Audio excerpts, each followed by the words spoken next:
Mr. Ghost. In the spring of 1953, when I was 9 years old, I saw my brother die. I'll remember that day for the rest of my life. The memory has never left me and it never will. Part of it is the trauma, the slow insidious realization that he was gone, that crept into my life afterwards. But there is more to it that I don't talk about. I've held onto it for years, and I don't want to hold onto it any longer. It was the 10th of April. School had just finished, and Charlie and I were walking home, like we always did. Those were good times. Mom always had a snack waiting for us. Good old cookies and milk. Charlie was the kind of kid with a smile that could light up a room. He was a year above me, but he seemed to be full of more energy than I could have mustered.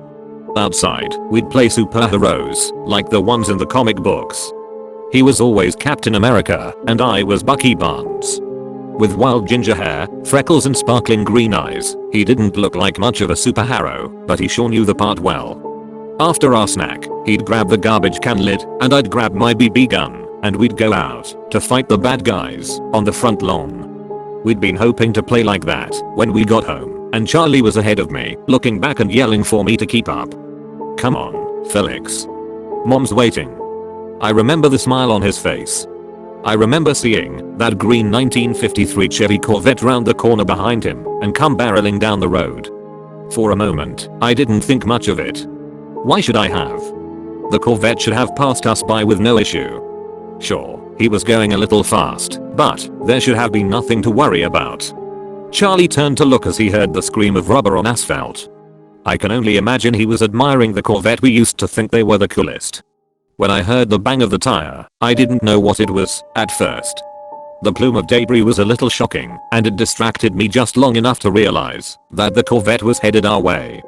I caught a glimpse of the driver's face, which had frozen into a panicked look as he tried to regain control of his car.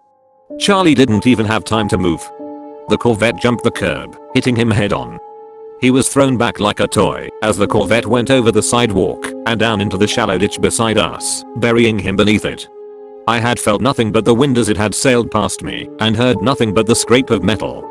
Tossing my backpack to the ground, I ran towards the wreckage to tend to my brother. I could still see his face, contorted into a mask of agony. The Corvette was crushing his lower half, and you could tell he was in pain from his screams. Those screams still haunt me today. I was unable to speak. His pain howls made speaking almost useless. I stole a glance inside the sports Corvette. The windshield was cracked, and I saw blood. The driver wouldn't be helping us anytime soon. F. Felix. I could hear his voice, fragile and pained. H, help please. The tears streamed down his cheeks, and I didn't want to leave him, but I knew there was no choice. I ran back up to the side of the road and looked for a passing car, somebody to help us. Anybody. Only moments ago there had been other cars on the street.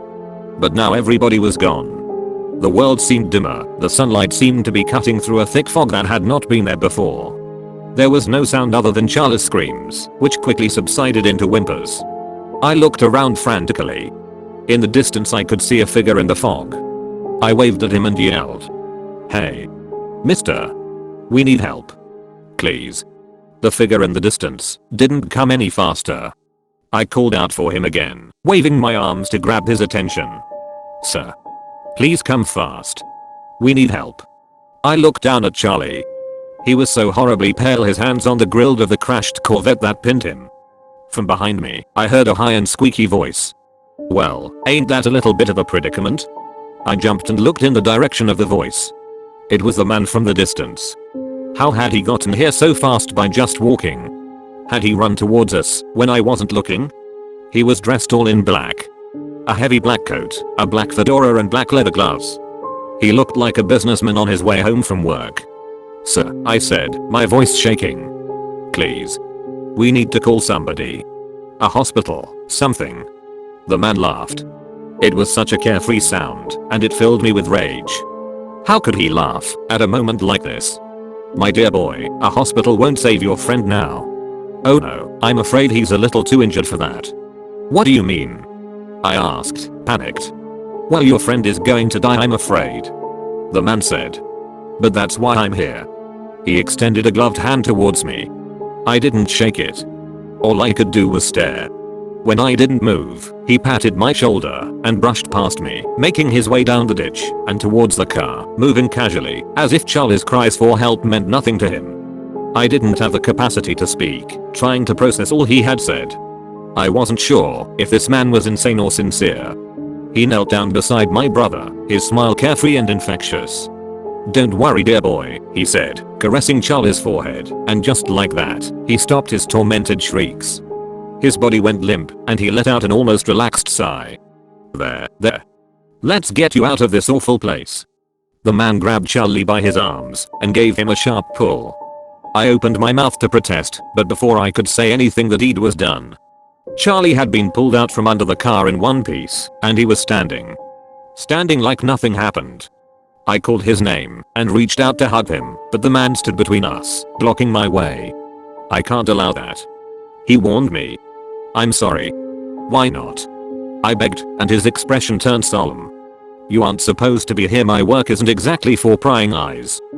But here you are all the same. I don't question the why of it. Sometimes these things just are, and there is purpose in everything. Besides, I really don't mind the company. But I can't allow you to touch him. He is no longer of your world." Charlie didn't say anything to me. He didn't even look at me. His eyes had a dead, ignorant look to them. The man brushed past me and opened the door of the fallen car. He thrust his hand in and pulled the driver from his seat. He was only a teenager, but I was horrified when I saw him. His neck was bent at an impossible angle. I could see bones pressed against the skin. His neck had to have been broken. He shouldn't have been alive. The man remained indifferent to the seemingly fatal wound on the driver and simply placed his hands on his cheeks and with a sudden movement, jerked his head back into place. There was a sickening crack. "All better," he said sweetly and looked at me. "What happens to me?" I asked. He'd said that Charlie was going to die and the driver was clearly dead too, but then, if I was seeing him, was I also dead? Was he going to hurt me for seeing him? Whatever exactly he was. "Oh, I'm not going to hurt you, and you're very much alive, Felix," he said and offered a warm smile. I hadn't said anything to him. How did he know what I was thinking? I was too stunned to speak. Very rarely do humans see me. They don't want to see me and what I do. "Well, what do you do?" I asked, my voice shaking. It was just one of a million questions I had. "Well, I'm something of a chauffeur," he said. "I pick people up and I drop them off. I'll be picking you up one day too." "How do you know my name?" I stammered. He didn't reply. He smiled and he took the hands of both Charlie and the teenage driver. "Don't you worry about it. That won't be for a while. For now, I've got to run. I'm a very busy man, you know." With that, he led both Charlie and the driver back up to the road. A black car was waiting there. It hadn't been there before.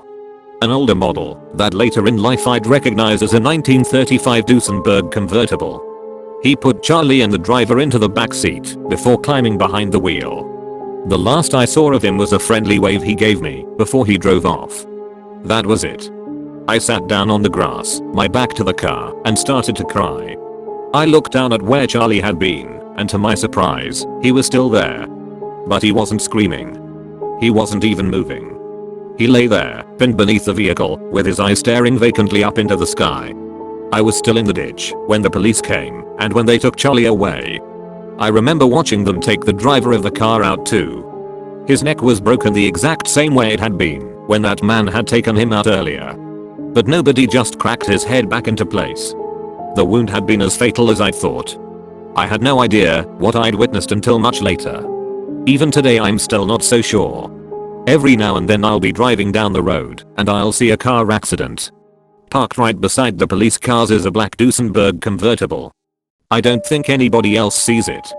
Once, I saw the same gaunt man, and I swore he looked at me and winked. I've taken to referring to him as Mr. Ghost.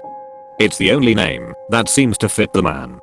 On the streets, sometimes I'll see the car driving past. Mr. Ghost's car. I assume he's on his way to other business. People are always dying, you know. I learned a lot about the world that day, maybe more than most people know. I learned about the methods of death. But every day I wake up, I'm thankful not to see him standing over my bed, hand extended and carefree grin on his face. I know that is what's going to happen one day, and I just hope I'm ready when it does.